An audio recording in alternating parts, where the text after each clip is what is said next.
Vanakkam, Krishna Mackenzie. I want to show you the beauty of how we are growing vegetables at Solitude Farm, especially looking at intercrops, the mulching, and really the diversity of plants we grow, and how this is really, you know, the very essence of farm to plate. So let's dive in, you know, let's go for a walk around the farm. This first field here is basically cauliflower as the main crop. But in between all the crops is germinating manatakali. So manatakali is a traditional leafy green that we use in Tamil Nadu to make curries. And then you look what else is growing in the field. Everywhere is bananas, and there are ramphal, and there are lemons, there's vetiver, there are pineapples, there's even butterfly pea, and I don't know what else I can see, soursop. And in the back of this field, if you come over here, you'll see there's bok choy and mizuna and tomatoes and chaya spinach. Diversity, every single field. Let's go to the next field, I'll show you. Well, you don't have to go far. Right here is wing beans and sundakai. Sundakai is a blessing for us here. Turkey berry. So the wing beans is a beautiful bean that grows here, and we eat the beans, of course, but we also can use the seeds, the roots. The flowers are absolutely delicious, and you can use the tender leaves. You know, it's a beautiful plant. This is vetiver. Vetiver we use chop and drop.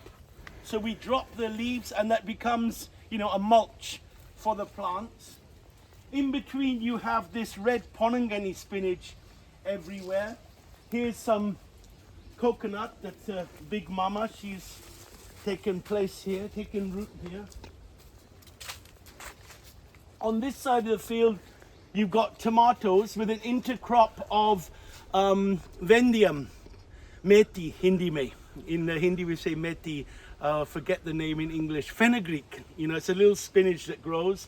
And also there is some red amaranth. As an infrastructure in this field, you've got pineapples, bananas, again chaya, again ramphal. In this particular field, there's also a star fruit. But as we go through the farm, you'll see, hang on, this is like copy and paste. There's a bit of the same everywhere. Come, let's keep going down the farm, past the wing beans and the red ramphal. This is a beautiful leaf that we put in our green smoothies. It's the multivitamin plant. And that's called Tavasikere in Tamil. The katak, or the sweet leaf, multivitamin plant. Very special plant. Again manatakali, again chaya, again bananas. We have also hibiscus in many of the hedges growing. Here you have more tomato.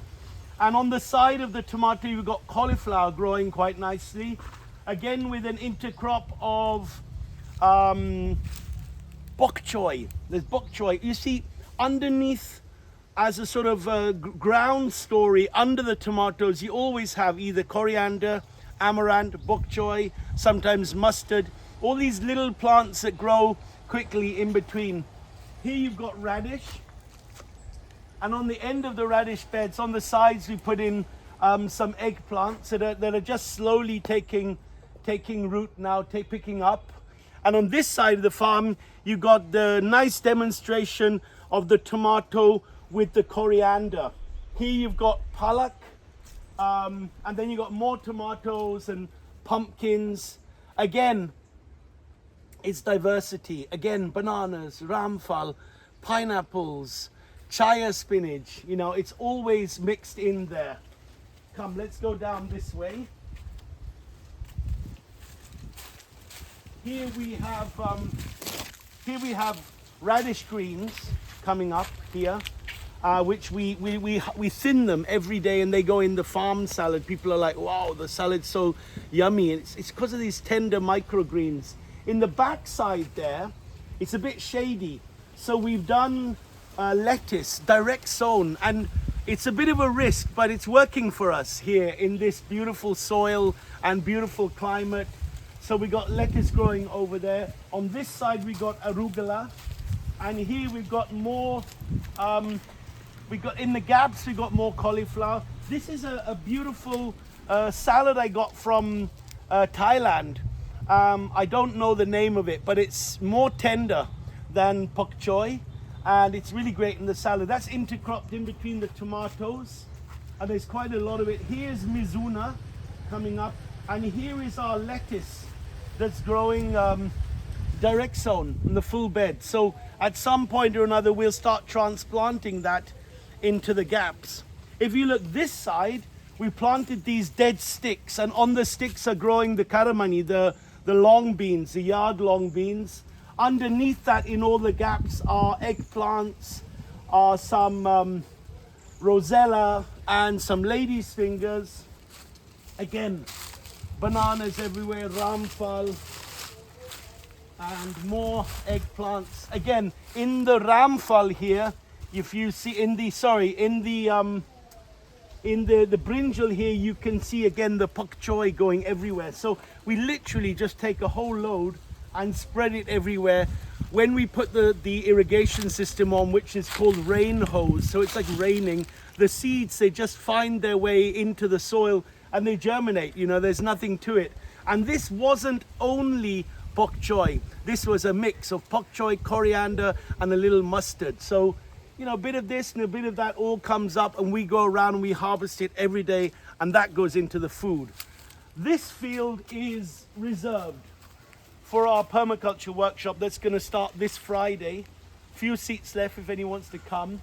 And in this workshop we'll teach first that we make a trench, and in the trench we return organic matter, very much like what we've done here.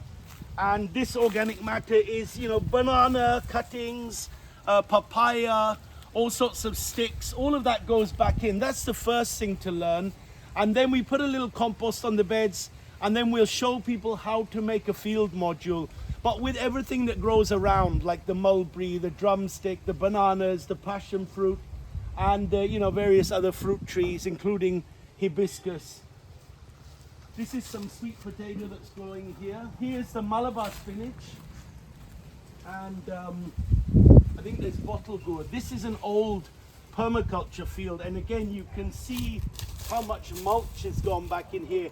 I think if you calculate the weight of this, it's at least half a ton, you know, and that is why we have a narrative at Solitude Farm. I would say the first and last technique of any farming is the returning of organic matter. It's of such importance. So we've collected all this mulch here for the up and coming workshop, and that will be returned into the beds. You come this way, we got some more beautiful things here. This is fennel here, and the fennel is intercropped with, again, cauliflower and a little bit of amaranth as well. And then you have these little red radishes. Over there you have another workshop field, which is again tomatoes, basil, I don't know what else, radishes and all of that sort of stuff. Also some chilies. This side we have amazing radishes growing. We harvested some really big ones this morning. I don't know if I can find you some big ones to show you now. It's not too big, but anyway, they're nice radishes growing in this field. And there's also this Chinese spinach, which we, Chinese cabbage that we harvested this morning. So yeah, this is the very lovely radishes. I'm just trying to see if I can find you a nice big guy to show off to you. But yeah, whatever. The taste is great. And we use the radish leaves. We pair it with banana stem in the Farm to Plate Cafe, and it's such a lovely taste. Mostly people throw it away. You're like, you need a creativity to honor these gifts of Mother Nature, and that's what our cafe represents, the creativity to honor Mother Nature's gifts. We come this side. You can see there are cucumbers coming up here with some corn, more tomatoes and coriander, more long beans here, more tomatoes. tomatoes, more long beans, and chilies, more arugula with brinjal. This whole field is arugula, brinjal, of course, bananas and everything else as well. A little bit of sugar cane. And at the very end of the farm here, you have corn is doing really nicely with pumpkin. So this pumpkin will creep everywhere. You know, it's a little shady here, but it'll creep everywhere. And in the gaps, there's red amaranth. And if you come here to the very end, you can see the very last field, which is again more corn, more pumpkins, and some radishes put in between. Now all these crops are mixed together because they have different time durations. They have different physiologies. And that's why they all grow together. Even we've started to see that the cucumbers and the tomatoes grow really well together. It's a sort of like a loving embrace. So now we have a lot of cucumbers that are growing. In another, say, 3 weeks, we'll stick them in between all the tomatoes. And that will be a beautiful, again, it's a pairing of growth, you know, not a pairing on the plate. That can happen later when we make a salad. But this is a delight, you know, this is a joy. It's to live with this, to grow food like this. The direct result of all of this food is community. And community brings friendship, brings love, even brings, you know, economics. But I would say that, you know, growing this food together and having all these people come and eat it is such a privilege. And it's something anyone can do. Return organic matter and you will see soil becomes healthy. Thank you, Bhumi Dev.